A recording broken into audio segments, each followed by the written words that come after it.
Cette émission a été produite grâce à la collaboration de Promotion Saguenay, la municipalité de Saint-David de Falardeau et le Zoo de Falardeau. Bienvenue! Aujourd'hui, je me trouve en plein cœur de la municipalité de Saint-David de Falardeau pour partir à la rencontre d'un artiste et athlète exceptionnel, Michel Gab Tremblay, et nous allons le rencontrer à son atelier. Alors, je ne vous en dis pas plus pour le moment. Partons à l'aventure.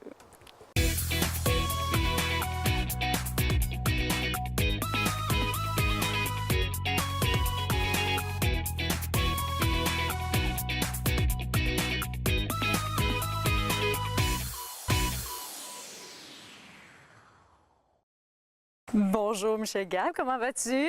Oui, bonjour Francesca. Ça va bien? Oui, ça va bien. Quelle belle journée. Ben oui, tout à fait. On est super chanceux aujourd'hui parce que, bon, premièrement, d'être en ta compagnie. Je suis très heureuse de te rencontrer aujourd'hui. Puis on va apprendre à découvrir l'artiste que tu es, l'athlète que tu as été, que tu continues quand même. On s'entend À l'occasion. que le volet sportif fait toujours partie de ta vie. J'ai encore la tête d'un genou de 20 ans. Oui, hein? Puis ben, c'est ça qui est le fun. Tu vas nous faire découvrir tout cet univers-là qui t'habite.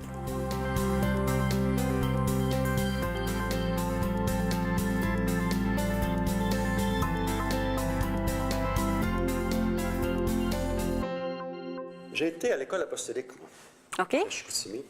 J'ai été chez les sœurs, s'il vous plaît, mère, merci mère. J'ai été pensionnaire longtemps là. OK. Mais j'ai eu la chance de connaître M. et Mme Godreau, qui étaient des instigateurs de la musique à l'époque. Alors, je faisais partie de la fanfare de l'école apostolique. Et je les ai rencontrés encore il y a quelques années, puis je prenais Mme Godreau, je dis « Mme Godreau, je vous remercie beaucoup de m'avoir donné. » Cet héritage-là de la musique. Ça me rend émotif. Ah, c'est le Parce qu'ils étaient tellement gentils, ces gens-là. Puis, depuis ce temps, je fais de la musique. Je le communique à mes enfants. Et ça m'amène même à faire des choses encore. C'est un peu nostalgique, mais de revenir à la musique à travers les pièces que je fais aujourd'hui. J'ai eu une entreprise qui s'appelait Aviasport avant. Alors, je construisais des ultra-légers. J'ai construit des monoplaces, des biplaces. J'ai eu 2 écoles. J'ai eu une école de vol libre et une école d'ultra-légers motorisés. les deltaplanes aussi. Oui. Alors ça, écoute, ça allait avec des deltaplanes. C'était tout fait avec des tubes d'aviation. Et mes premiers bogeys, comme vous avez vu tout à l'heure, ces bogeys-là ici sont faits avec des restants de deltaplanes. Alors, ça faisait partie d'une étude de style. Je me suis dit, je vais construire avec ce qui me reste, à partir de pièces d'aviation, je vais construire d'autres choses. Tout ton cheminement artistique est fait de partir de ce que j'ai appris, de ce que j'ai vécu pour continuer puis créer quelque chose de nouveau, puis toujours faire en sorte que ça soit réutilisable. Oui. Au départ, tu vois, ça me fait drôle parce que j'ai parlé à quelqu'un hier ou avant-hier, un de mes anciens commanditaires de moto, puis mon surnom à l'époque, c'était Tremblay Petite Corde. Pourquoi Tremblay Petite Corde? Parce que je réparais mes motos, j'avais pas de budget pour réparer mes motos, j'ai réparé avec la broche, la corde et tout, puis il arrivait des gens avec les seaux de cuir neufs, avec tout le kit, le gros camion, les grosses motos et tout. Mais je les clenchais toutes, tu comprends? Je gagnais tout ce qu'il y avait à gagner parce que mais j'avais une vieille moto Ça donne une bonne leçon, oui, hein? Ben oui, mais c'est parce que j'étais débrouillard. Ouais. Mon père m'a montré à être débrouillard. Alors mes motos, à l'époque, en étant débrouillard, ben, j'ai réussi à les réparer, comprendre comment le fonctionnement, puis le mécanique, c'est le... Puis cette inventivité-là va te suivre tout au long de ton... ça me suit là-dedans. Ça me suit à travers ça. Quand j'ai commencé à restaurer, pas restaurer, mais à fabriquer des œuvres à partir de pièces de vélo. Parce qu'une œuvre... C'était les Olympiques de Sochi, en hiver. Alors j'ai fait le sigle olympique, avec des roues de vélo. Il est dans... Es-tu dans les photos? Oui. Ça. OK. Oui. C'est ça. Et cette année, mais là, c'était la... Bien là, il y a une œuvre, une belle c'était fresque. Hein? C'était l'été. J'ai dit, il faudrait que je fasse quelque chose de l'été. Alors, j'ai fait un vélo. J'en ai fait un avec des roues de vélo et tout. Ils sont installés là sur le mur. Oui, on va aller voir ça. Oui, oui. Puis là, j'ai dit, bon, c'est 2016. Pourquoi pas en faire 16? Alors, j'ai démonté le paquet de vélos. Écoute, je suis abonné à la ressourcerie de Falardeau. J'ai ramassé une centaine de vélos. Les meilleurs vélos, je les répare, je les donne au groupe d'action communautaire où je les envoie, en Afrique ou bien quelque part. En tout cas, je sais qu'ils les envoient quelque part. Moi, je les prépare, ils sont bons, je les donne. Et alors, ces vélos-là, j'en ai fait 16. Puis ce printemps, je les ai accrochés sur mon mur de mon entrepôt. C'est quand même 100 pieds de long. Puis j'ai intitulé ça En route vers les Olympiques 2016.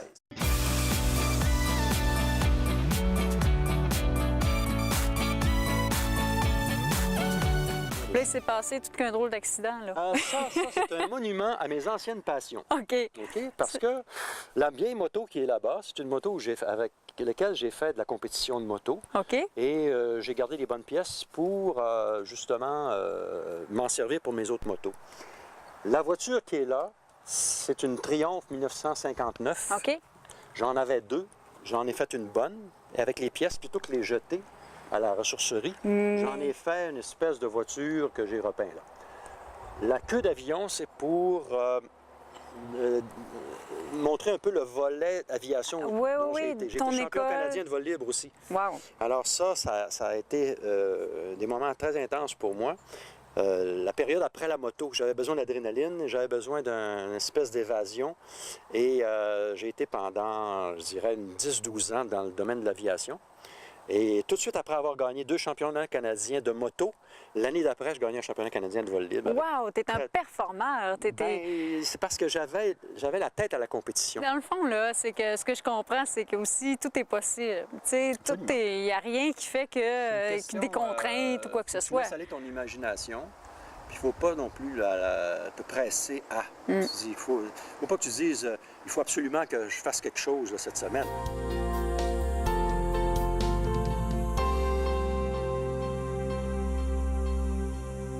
Cette bâtisse-là valait la peine de la garder. Ben, les gens tout à voulaient la fait. mettre par terre. Je dis non, moi je vais la restaurer.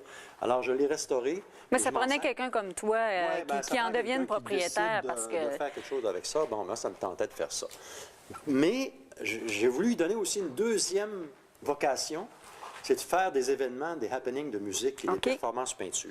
Alors, si tu regardes sur les murs, il y a plein d'amis qui sont venus ici Ouais. faire des peintures.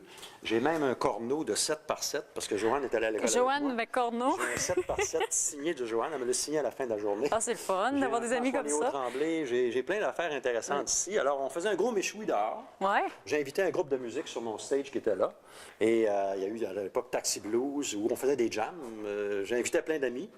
Je mettais plein de peintures sur des tables avec des pinceaux. Et ceux qui avaient des idées pour faire quelque chose sur les murs, alors il y avait un coin lâchez-vous 8 par 8. lousse, comme on Lâchez-vous dit. lousse. Alors, il y a plein de choses. Il y a eu plein de performances. J'ai eu une amie qu'on a moulée dans le Plâtre de Paris, qu'on a après ça greffé sur un mur. On a fait plein de choses ici. On a même fait des compétitions de badminton intérieur sur les jours de pluie. Ah ouais. Mais on a fait plusieurs parties à l'intérieur ici. Je me suis Ben, même ça s'y marié prête ici très à bien, l'intérieur, à un moment Ah oui, donné. ton mariage s'est J'ai fait fait ici. mon mariage ici. Écoute, c'est génial. Écoute, ça a 120 pieds par 60. C'est 7200 pieds carrés d'espace à l'abri. Alors, écoute, il fallait faire quelque chose avec ça. J'ai mes premières motos de compétition. Ça, c'est mes deux premières, en 67 et 68. Ah, OK. Eux Ce autres, sont là, des motos que j'ai restaurées aussi, que j'ai gardées. eux autres, ils ont du millage, là, compétition. Oui, Là. oui. Ça, c'était en arrière du centre Georges Vézina en 67. J'avais gagné ma première compétition de moto avec cette moto-là. OK. J'étais junior à l'époque. Et avec celle-là, j'ai gagné 2 championnats canadiens experts. Un en course sur glace, et là, il est monté pour la terre battue. Alors, il y a des pneus spéciaux pour la terre battue, mais j'avais des pneus avec des clous dessus pour Pour la l'hiver, glace, pour la l'hiver. glace, là, c'est ça. Wow. Alors, c'est des motos qui sont quand même, comment je te dirais ça, c'est des motos... Importantes. Oui, importantes. Qui parce que ça- significatives pour Ouais. toi. Ça, c'est vraiment des portions du trampoline des enfants, que j'ai mis des sièges dedans. Et puis le devant du buggy que tu vois en bas Oui. va en avant ici. Moi, je m'assois ici. OK. Et l'arrière va ici à l'arrière. Là. Wow. Alors, c'est un 4 places. Hey, c'est ingénieux, je trouve ça le Et, fun. je l'appelle Harley Boss parce que j'initie les gens à s'étonner Harley dans le vent. Boss. J'embarque les gens là-dedans, je leur fais faire 2-3 tours de... Et puis, c'est quoi leur réaction après? Ben, c'est parce qu'ils voient que une petite toile en l'air Ouais. peut nous faire avancer à 60 km/h avec un engin Ouf. comme ça. Fait que les gens trouvent ça vraiment... Adrénaline. Ils voient la pression et la force du vent. Je leur fais découvrir vraiment la puissance génial. du vent. Alors ça, vraiment, c'est intéressant. Et ça, c'est mon buggy de vitesse, de haute vitesse. Il a été fait à partir de pièces de récupération encore, OK. avec une pièce, le cockpit en avant, ça se trouve être, ça appartenait à un de mes vieux avions ultra légers, alors j'ai foutu ça là. Ça n'a aucune importance parce que je ne vais pas assez vite, je ne peux pas aller à 200 km/h pour Ouais. qu'il soit efficace. OK. C'était pour le look que je Mais voulais. non, ça donne vraiment un Ça beau donne un look. look intéressant, ça, puis ça c'est ça. ça donne le bel Il y a effet. des choses qui n'existaient n'existait pas, comme des freins sur des bogies, ça n'existait pas. Moi, j'en ai mis sur les deux parce que à haute vitesse, sur l'asphalte, je voulais quand même être capable de me freiner. OK. Alors, ce n'est pas reconnu dans les compétitions, mais je m'en fous, c'est pas pour compétitionner, c'est pour la sécurité. C'est qu'il y a bon. eu des freins. Après la visite de ces ateliers, nous nous dirigeons du côté du zoo de Falardeau, un refuge pour animaux, mais aussi un centre d'observation de la faune. Fondé en 2009, le zoo s'est donné comme mission de venir en aide aux animaux en détresse dans le but de les remettre éventuellement dans leur milieu respectif.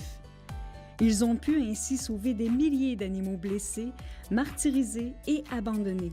On y retrouve une grande gamme d'espèces animales, provenant principalement de nos forêts québécoises, mais aussi d'autres zoos et pays du monde. Ainsi, on y retrouve entre autres des cervidés, ours, aigles, loups, lamas, tigres, lions, jaguars, kangourous et même une girafe. Nous avons littéralement pu entrer dans certaines cages, flatter de nombreux animaux et même nourrir certains d'entre eux grâce à l'encadrement des spécialistes passionnés.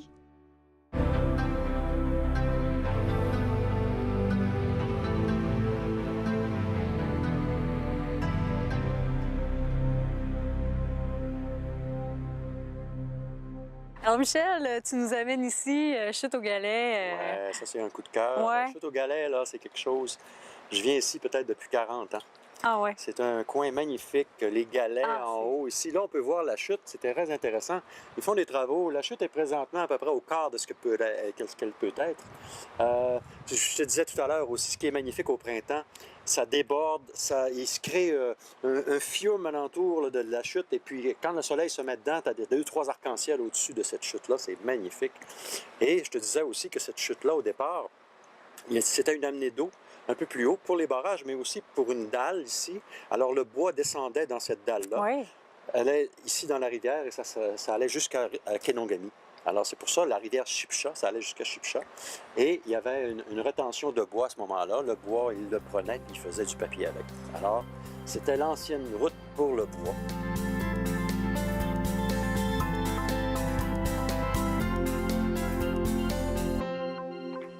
Bonjour. Bonjour. Ah, Alors, Jennifer de l'Auberge Carcajou, on vous souhaite la bienvenue dans notre auberge. Merci. Lise Tremblay, Bonjour, Lise. la maman de Jennifer. Enchantée. Et propriétaire de la place. Alors, on commence avec notre drink ici, qui est une spécialité de la maison. Alors, c'est un sirop de rhubarbe qui est fait ici, en fait, avec du rhum, de la liqueur de limette. Puis, la rhubarbe, elle est infusée dans Ok. l'eau chaude avec de la mélisse. On a hâte de Qui est goûter. ici. Alors, on a décoré avec de la mélisse également, Oui. puis des petits zestes. là, Super. de nos jardins. Oui. Ben, pas les lignes, là, mais Ouais. La mélisse, c'est la rhubarbe. de C'est nos local. jardins. c'est ça. Donc, un beau drink, Oui. on Merci savoure. Merci Merci. beaucoup. Hey, j'ai pas pu m'en empêcher. C'est vraiment délicieux. À ta santé. Ah, que c'est bon. C'est un groupe de musique, on l'a parlé d'entrée de jeu, Oui. le Gab Express. Oui. T'en es où avec ça? Le Gab Express, écoute, c'est une formation au départ. C'était des amis qui faisaient de la musique dans des happenings ou des événements qu'on dit privés. On s'est dit, ce serait agréable de partager ça avec d'autres personnes parce qu'il y avait des amis qui nous disaient, ce serait le fun, écoute, tu pourrais venir à tel restaurant puis faire une soirée musicale et tout. C'est ce qu'on a fait à un moment donné, on l'a fait dans les différents restaurants. Mais après ça, on a dit, on va le faire un peu plus formel. Oui. Je vais faire un menu musical. OK. Alors, j'ai créé un menu musical avec 64 pièces de musique à l'intérieur et j'en distribuais un sur toutes les tables du restaurant ou du bar. Et ensuite, les gens avaient un crayon et ils cochaient les pièces. Il y avait le nom de la pièce et le nom de l'artiste qui l'avait popularisé, ou le OK. nom du créateur. Et ensuite, nous, on ramassait les menus, on les amenait à l'arrière et on regardait les 24 pièces qui étaient les plus intéressantes pour tout le monde ou ce qui avait été coché finalement. OK. Alors, avec ça, parce qu'on connaissait ces 64 pièces-là par cœur, on les changeait durant les saisons. Dans le fond, vous pouviez adapter votre On adaptait répertoire. au goût de chaque personne. OK. Autrement dit, on était pratiquement sûr que chaque table qui avait choisi une pièce, parce qu'il y avait le choix d'en choisir au moins 12 Mm-hmm. dans chaque menu sur 64, Alors, tu étais pratiquement sûr d'avoir une de tes pièces que tu avais choisies.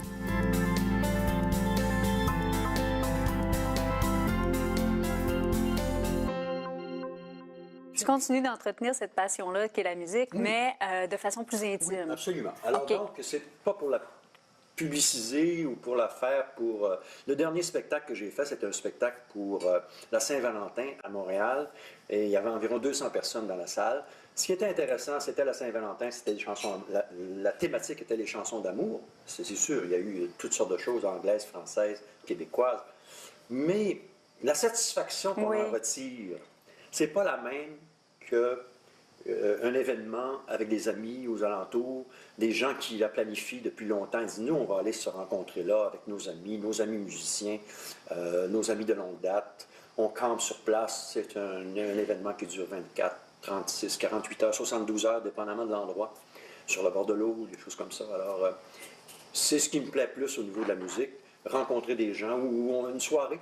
On rencontre 4 ou 6 personnes, j'apporte ma guitare, quelqu'un apporte son accordéon, j'ai un piano supplémentaire, on s'installe et à la fin de la soirée, en prenant un digestif, on fait quelques pièces. Ah, tu te rappelles-tu de celle-là? Ah, ça fait 10 ans qu'on ne l'a pas fait. Ah, on essaie. On fait la pièce, puis t'as une bonne mémoire, ben, c'est parfait. C'est genre de se lancer des défis en même temps, Oui, d'avoir du plaisir à le faire, de partager ça. C'est ça. quand on disait, peut-être de façon plus égoïste en le faisant, d'un sens qu'on se disait on se fait plaisir à soi, mais c'est plus... Avant tout, il ne faut pas le faire pour les autres, il faut le faire pour soi-même. Et si on peut le partager avec d'autres, ben, c'est un plus. Ah, génial.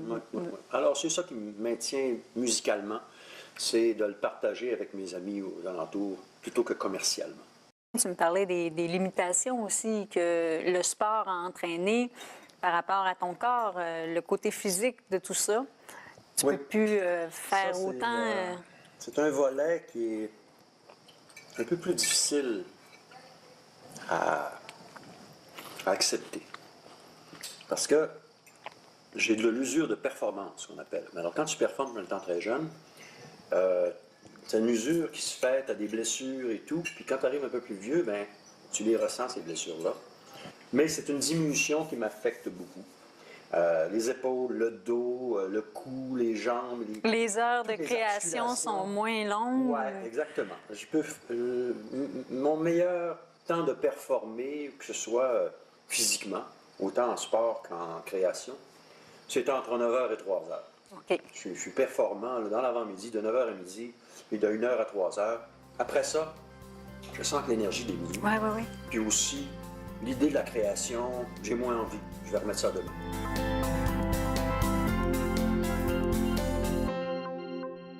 Tout à l'heure, je vais vous amener à mon petit coin de paradis. Hein? Oui, bien c'est ça. Oui. Je suis contente parce que... la journée en vous montrant un petit peu pourquoi j'ai envie de finir ma vie dans ce coin-ci. Parce que c'est un espace de quiétude, de ressourcement quotidien pour moi. À chaque fois que j'arrive là, il n'y a pas de stress, il ne peut pas avoir rien de négatif, il n'y a pas de nuage qui est dans ma tête à ce moment-là. Quand j'arrive chez moi, c'est un vieux chalet en bois rond. À l'extérieur, c'est en cèdre à l'intérieur. Ça respire le bois, ça sent le bois, ça sent le naturel. Et j'ai des couchers de soleil à la longueur d'année. Le 21 décembre, il est en avant là. Le 21 juin, il est là.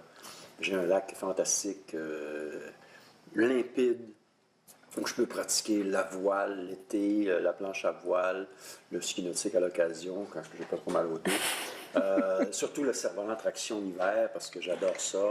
C'est mon sport favori depuis quelques années. Alors, je peux le pratiquer là, à peu près à 20 mètres en avant de chez moi. Je déploie mes voiles et je pars.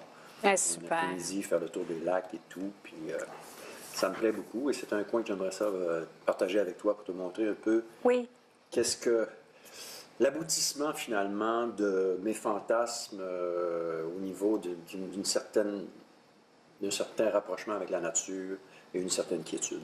Ah, super. Ben, je pense qu'après le dessert, tu nous amènes là. On s'en va là. Je pense qu'on va être sur un petit nuage avec cette découverte-là. Je vais partager mon nuage. Ben, j'ai hâte.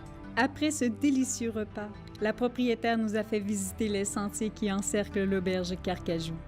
Cette passionnée de mycologie nous a fait découvrir de nombreuses espèces de champignons comestibles qu'elle utilise elle-même dans ses savoureux plats.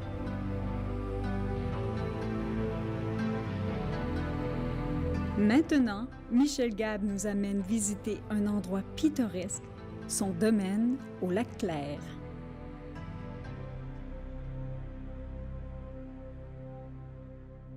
Ici, on est au Lac-Clair, un lieu très relaxant, très inspirant aussi. Un petit paradis. Oui, un petit paradis. Après avoir si bien mangé à l'auberge Le Carcajou. Hein? Du Carcajou. Oui.